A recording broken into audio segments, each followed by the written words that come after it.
Hey guys, give me a second while I go live on Instagram. Got you guys some royalty-free music. Royalty-free music. I'm just kidding. All right. Yes, we are on. Hey. Good, happy Monday, everybody. Hello, hello, hello. Welcome to, we're going back to call this NPL Legal Dish, the previous time, or who's getting sued this week, whatever you want to call it. This is where we come to learn our business and legal concepts using pop culture and celebrity news. Okay, and I'm your host, Natalie Pierre-Lewis. Now, a quick recap of last week. Some of the things that we talked about real quick. We talked about LeBron James being sued for copyright infringement alongside Netflix for a movie they did together called Resball. We talked about the John Wick franchise. We talked about the people who own the intellectual property for that. They are currently suing a company that sells, gun accessories, bags, and things geared towards women, and they're calling themselves Jane Wick. And we also talked about Saquon Barkley essentially trying to trademark his silhouette just like Michael Jordan did for his jump thing. And then the last thing we talked about was edible arrangements. They are now selling CBD infused products, and you can get those at edible.com. Okay, so those were only like half of the stories that we covered last week. So if you if you missed any of that, please make sure that you go to last week's show and give the stories a watch. I divided them all up so you can pick the ones that you want to watch. All right, so let's get into this week's stories. I see you guys over there watching on StreamYard. Put your names in the comment box so I can say hi to you. All right. Okay, our first story of this evening is, let me bring this up for you guys. Okay, so we talk a lot about intellectual property on here, right? And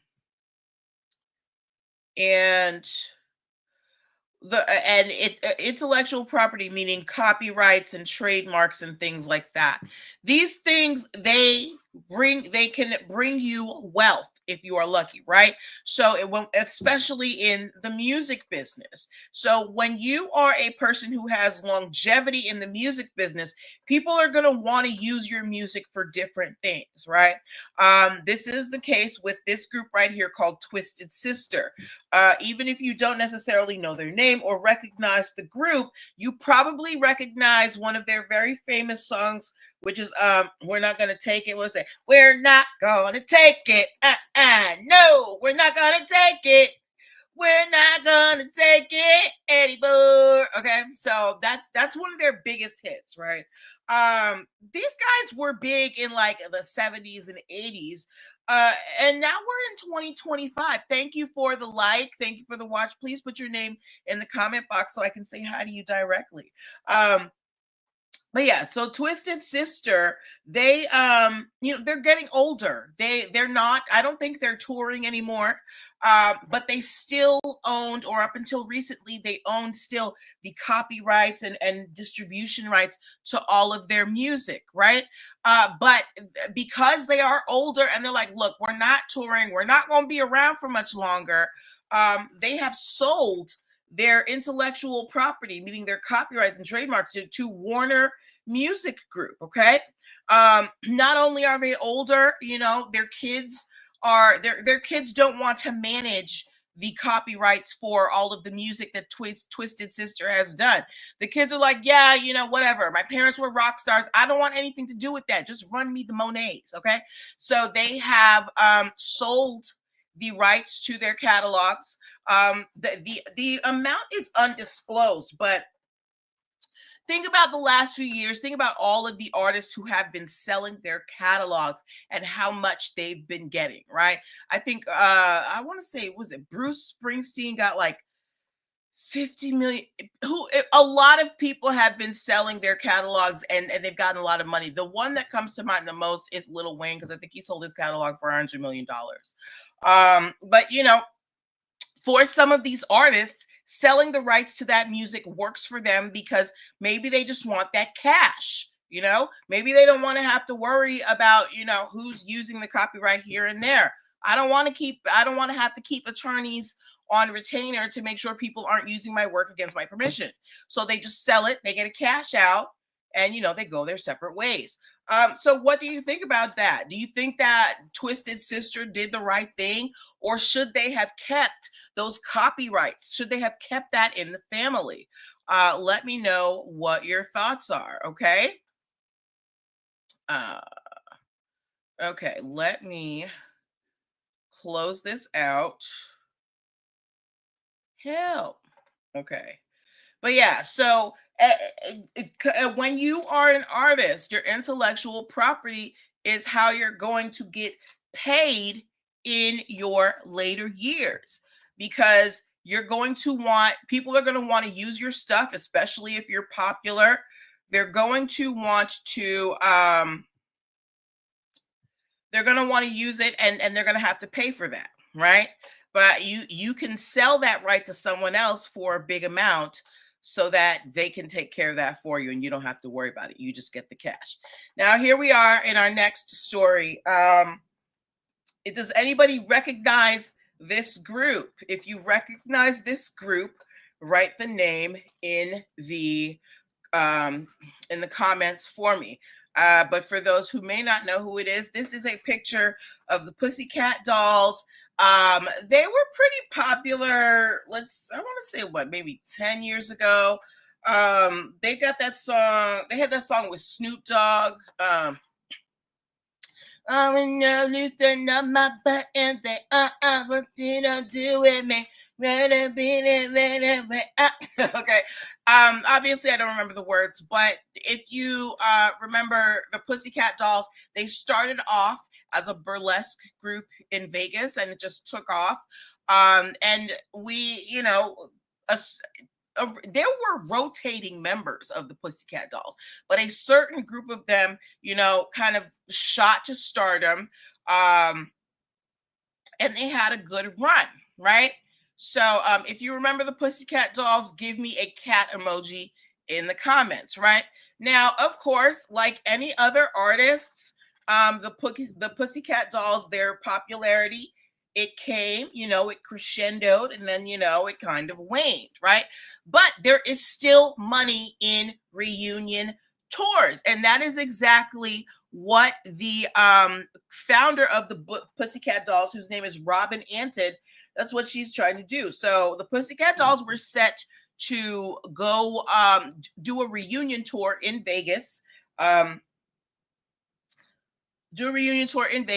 So Robin Antin, she called all the girls and she's like, hey guys, we're going to do this reunion tour. Come on back.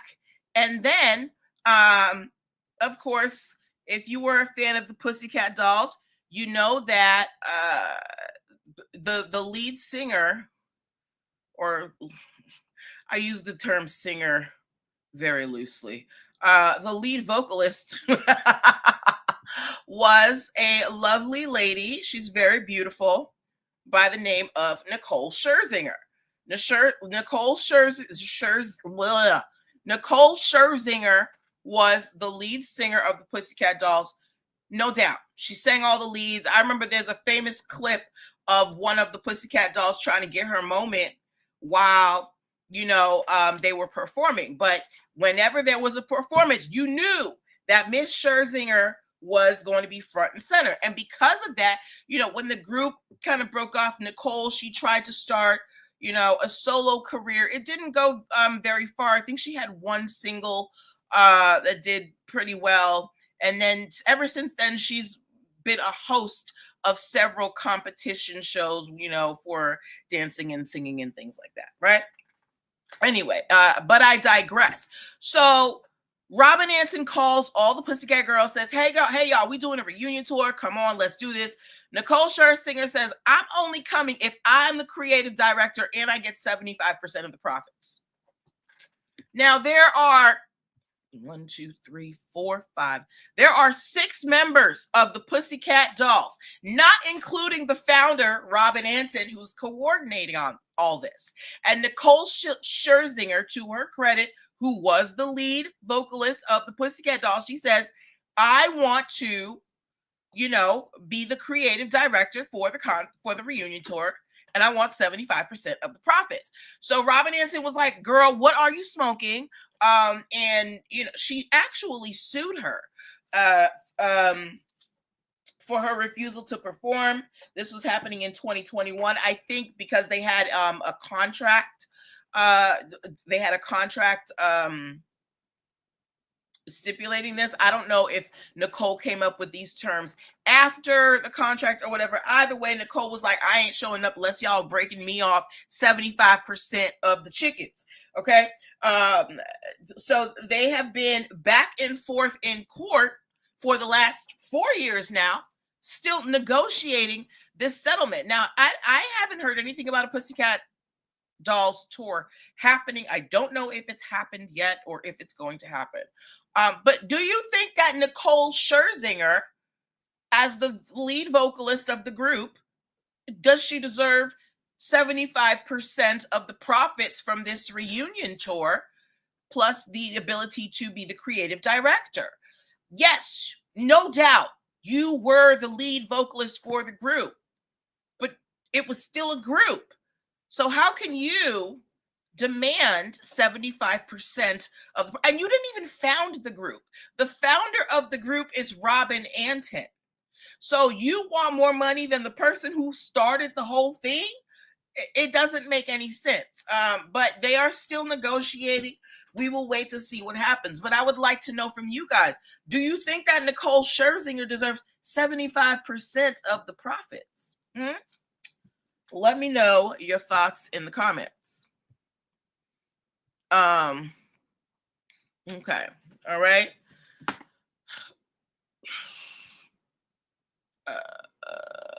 And the reason why we bring that up is because sorry, I my brain just went blank for a second.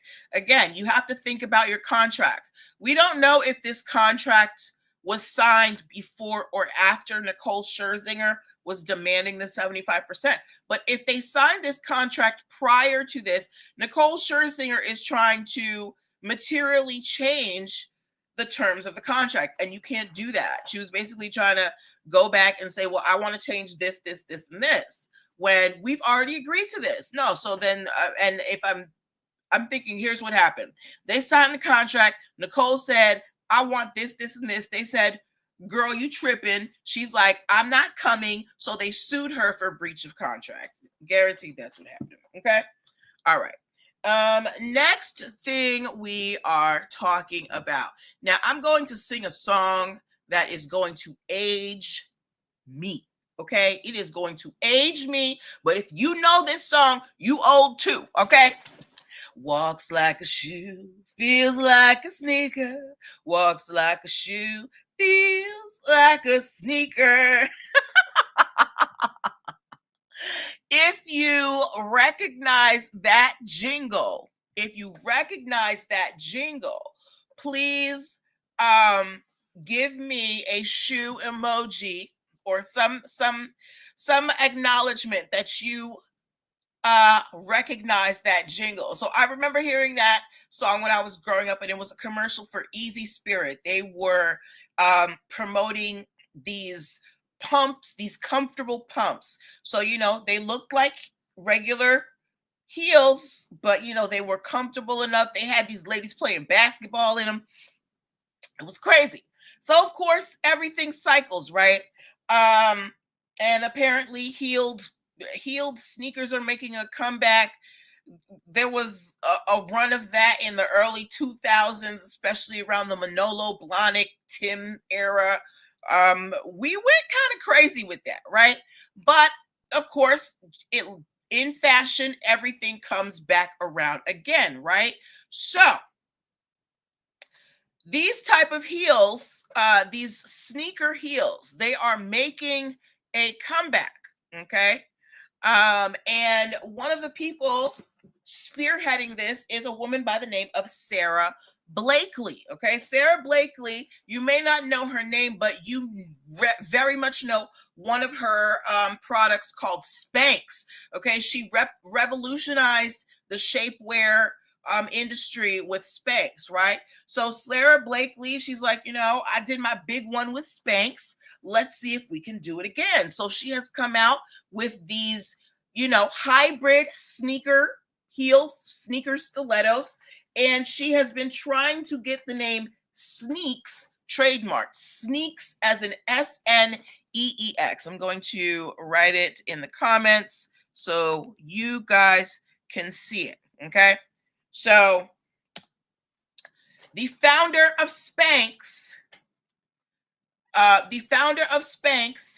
is trying to trademark the word sneaks for their shoes. However, the USPTO. No, I'm sorry. So they're trying to trademark the word sneaks for footwear, hats, and socks, right? So shoes, hats, and socks.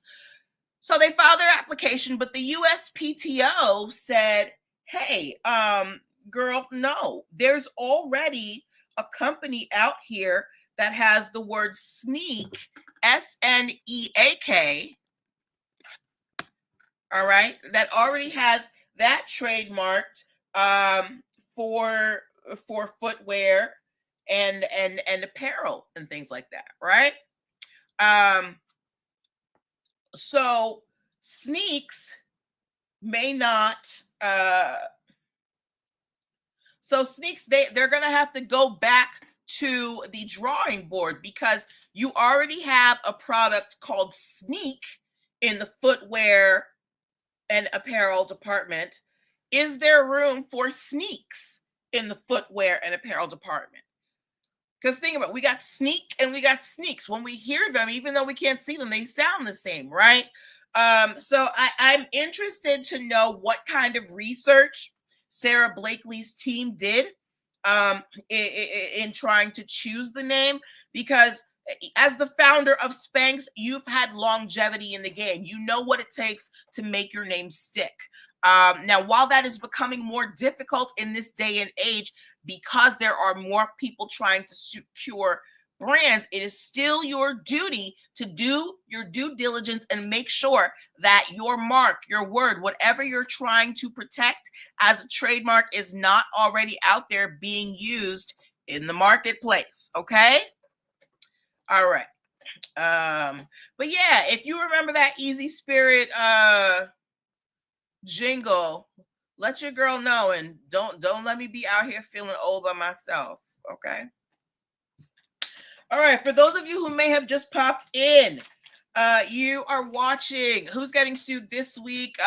This is where we learn business and legal concepts using the faux pas of your favorite celebrities. And now we are on to our title story of the evening.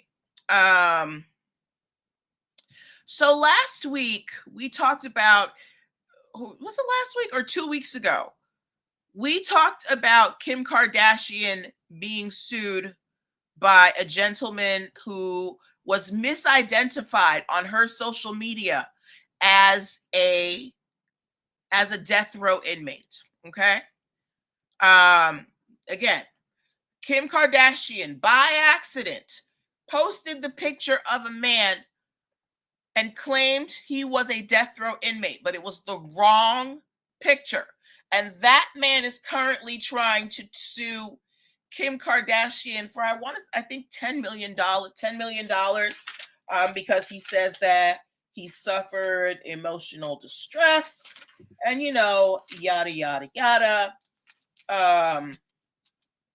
Yeah. Okay. So if that gentleman is trying to sue Kim Kardashian for a mistake, I want to know what you guys think about this. Now, Sexyy Red, whether you are a fan of hers or not, she is a big star. She has star power. She has a lot of followers. Apparently, she has, I want to say, she has 3.5 million followers on social media. Recently, she posted the picture and address of the home of her child's paternal grandmother. So her baby daddy's mom, Nana, grandma, G-ma, who probably watches the baby when you on tour. Or I don't know what's going on in Sexyy Red's life, so I'm not even gonna assume that that's happening. But whatever happened, Sexyy Red got very upset with her child's grandmother and posted the picture of her home and her address, and directed her fans or encouraged her fans to kick in the door and to be violent with her child's grandmother. All right.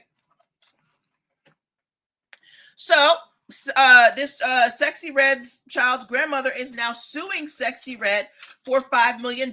She says she had to move somewhere else because, she was afraid for her safety. She is suing for damages, emotional distress, and harassment. When you are a big social media presence or some type of star, if you have some type of power, social media power, you need to be careful about what you're posting, because somebody with 130 followers, it might not be a big deal, but you who have millions of followers, you could incite someone to commit a crime, right? Because you have a lot of followers who like you. You're causing a threat to public safety. So Sexyy Red's child's grandmother is suing her for $5 million, as she should, because I don't know if you guys remember a few years ago, there is a rapper from Chicago by the name of Chief Keef, who I had thought he was in jail. Apparently he ain't. He doxed some people, but he gave the wrong address. So the people and then people rolled up to this wrong address and were vandalizing the building. You, as a public person, if you're planning on building your brand and having a large following, you need to be careful about what you post. It's one thing when you're posting amongst your friends, stupid stuff, even though nobody should be doxing anybody. It is illegal to post people's personal information on the internet. Illegal. It's illegal to post people's personal information on the internet. So whether you have one follower or a million, you shouldn't be doing that anyway. But as a person who has multi-million followers, you don't know who's not wrapped too tight. You don't know what might happen when you post this address and incite people to go kick in the door and do violence, right? What if somebody goes in and shoots Nana down?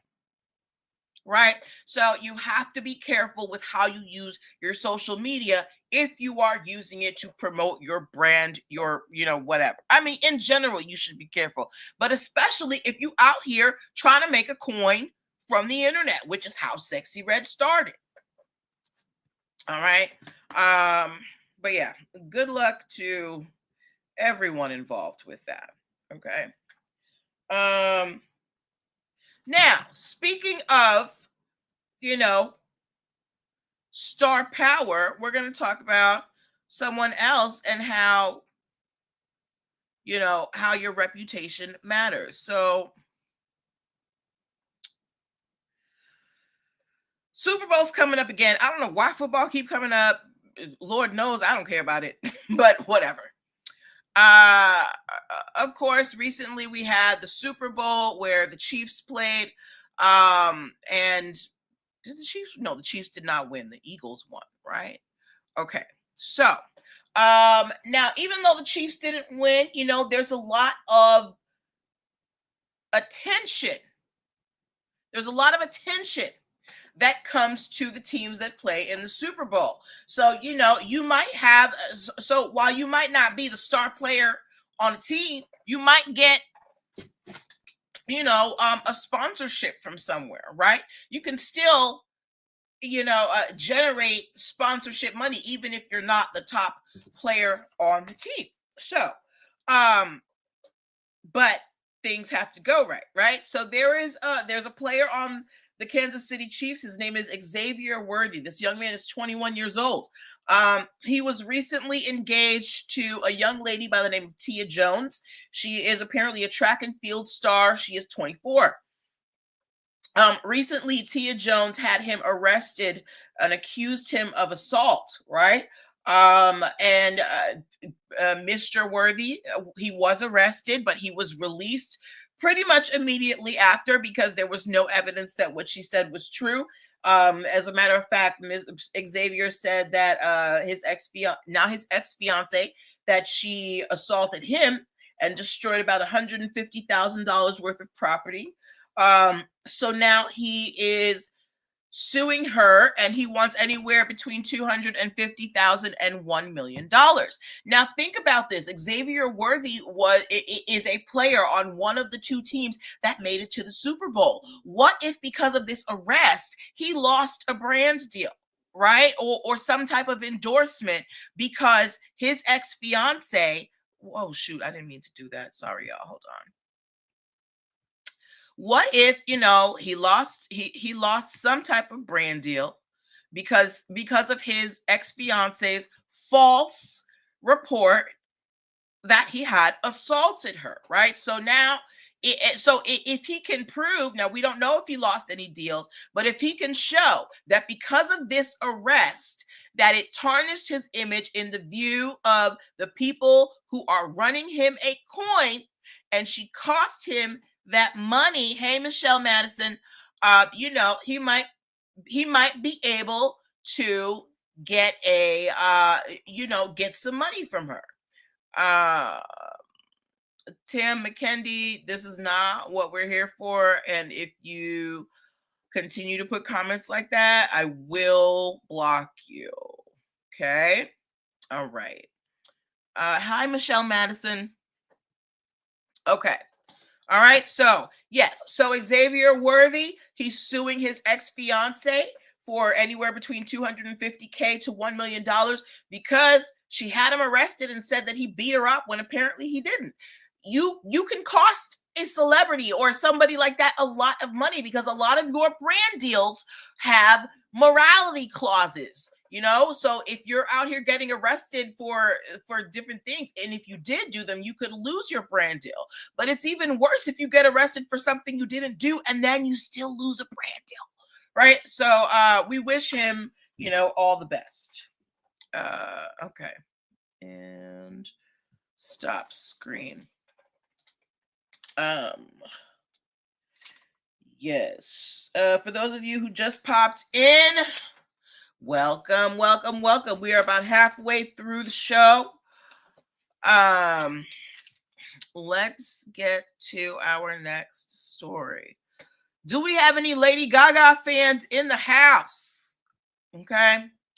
I remember when Lady Gaga first came out, and you know, she was, listen, Lil Mama can make a tune, okay? A tune. Poker face. But you know, Lady Gaga, she's very talented. She's done several genres of music, but now she's come back around to her original kind of dark pop roots, right? And her new album is called Mayhem. Okay. Now, currently Lady Gaga is being sued by a surf shop located in California because they are saying that Lady Gaga's Mayhem logo. Hold on, I want to. Hold on. Lady Gaga Mayhem versus Surf Shop. I want to show you. I don't know why I didn't download this first. Okay. What I want to do, see if I can get this for you. Okay. Anyway, that's anyway. So if you look at the Lady Gaga, I don't know if can I hide myself? Stop my mic. No, I just want to stop the camera. Stop the camera. All right. So I don't know if you can see this here, the Mayhem, where it says Mayhem in the pictures, right? But Lady Gaga, her new album, actually here, there you can see it. Her new album is called Mayhem, and the design is eerily similar to the design of a California surf shop. Now think about this. Now we know that Lady Gaga does music, of course, but whenever nowadays, when an artist is out, what do you call it? When they're out touring, they're not just giving you music, they're selling you merch. Wait, why is this? Okay, let me put, whose picture is this? Okay, sorry y'all. I use I have a shared StreamYard account. So I if a weird picture showed up, don't mind it, okay? So the surf shop says that Lady Gaga copied their logo. And when you look at it, they do look very close to each other in how the wording is done, how it's designed. And like I said, if you look at it, if you Google Lady Gaga Mayhem versus Surf Shop Mayhem, you're gonna see the pictures that they posted. Actually, here. Okay, I know what I can do. Because I still have it in here. Yeah, okay. Drive, upload. All right, be patient with me. I'm going to give y'all the real tea.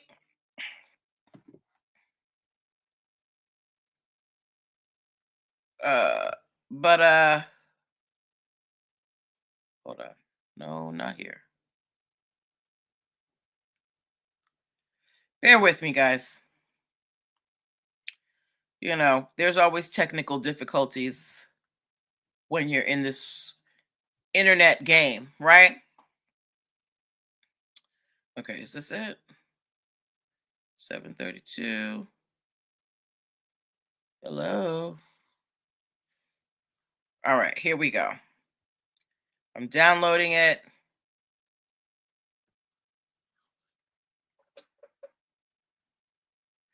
Be patient with me. Greatness takes time. Okay.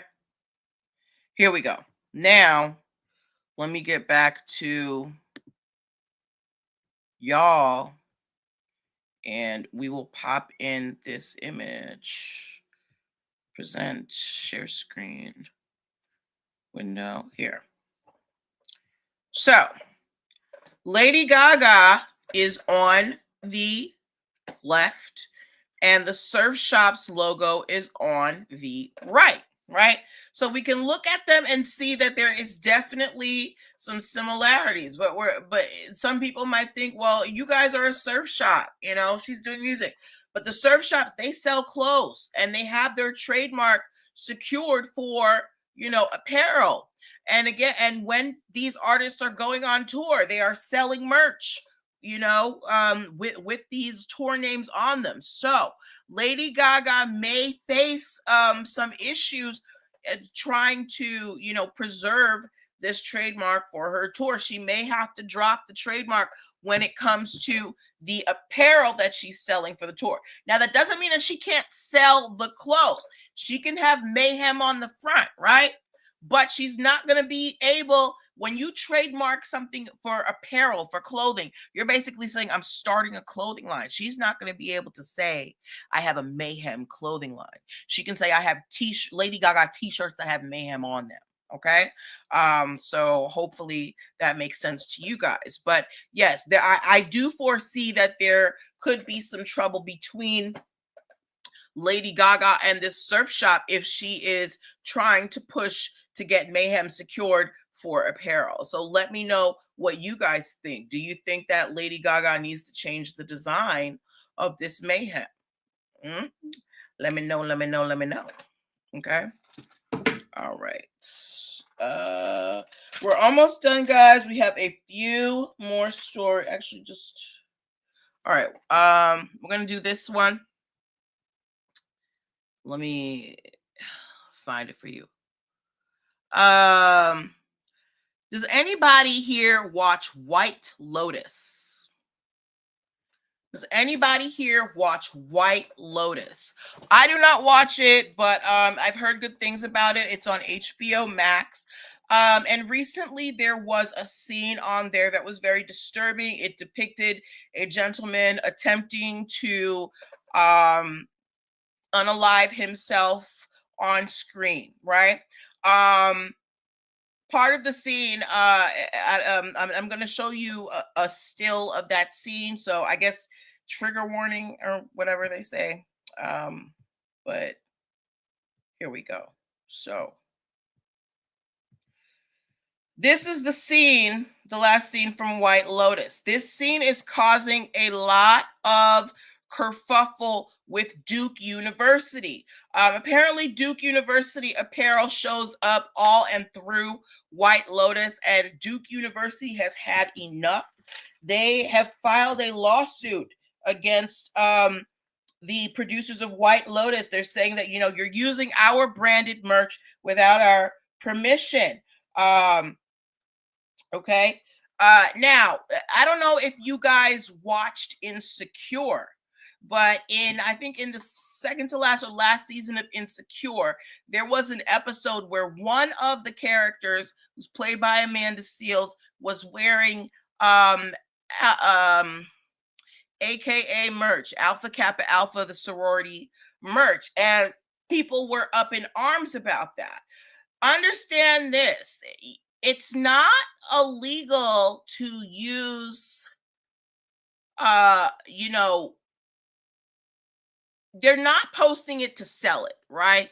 So when these shows have this paraphernalia from the schools, they're not saying, you know, here's where you can purchase it, right? It's just part of the set. It's part of the wardrobe. And usually it's protected by the First Amendment. However, the schools, of course, they have issues with depictions of attempted suicide while wearing a prestigious university's merchandise. So while we understand why Duke University might be up in arms over the use of their paraphernalia in the show, there's nothing they can really do about it because the show is not they're not talking about Duke University. They're not filming at Duke University. The show has nothing to do with Duke University except that I guess people may have the characters may have attended there. Okay, but let me know, what do you guys think? Does Duke University have a right to complain about their paraphernalia being used in a TV show in a way that they don't like? Should they be able to have a say over how their academic merchandise, even though it's not being sold, should they have a say in how it's being used? Let me know what your thoughts are on that, okay? All right, so let's remove that. Okay. Now, I've never seen this chain. Apparently, it's very popular in the Midwest, but if you have ever heard of Buc-ee's, please give me a B in the comments, okay? So Buc-ee's is a convenience store chain. in the Midwest and South, including the state of Missouri, right? You stop at a convenience store when you're traveling. You can get snacks or sandwiches and things like that, right? In the state of Missouri, there is a dog park and retail owner that has named their establishment not Buc-ee's, but Barky's, BARC-EE'. And as you can see, Buc-ee's, crap doodles. As you can see, Buc-ee's is spelled BUC-EE'. The dog park is spelled BARC-EE', right? And not only is it a dog park, they also sell things. They sell food, drinks, they sell convenience items like drinking tumblers. They have a drive-through dog wash, and they even have an electric vehicle charging station. So they're doing more than taking care of dogs. They're selling retail items. And Buc-ee's, the convenience store chain, is mad about it. So they are filing a trademark against Barky's, saying that, this is trademark infringement and you're causing dilution and confusion. You would think that Barky's might be like, nah, dude, whatever, this is ours. We made it up. The owner of Barky's is actually happy that he's being sued. He's like, obviously, we're doing right. The right thing. We're getting people's attention. And he's like, this is just the game in entrepreneurship. Buc-ee's just got to step their game up, right? But I want to know from you, do you think that Barky's, a dog park that also has a retail component that sells convenience items, is there room for them along with Buc-ee's? Is there room for Buc-ee's and Barky's in the convenience store space? I'm a 7-Eleven girl myself. All right. Okay. Yes. So those were the stories that I wanted to share with all of you tonight.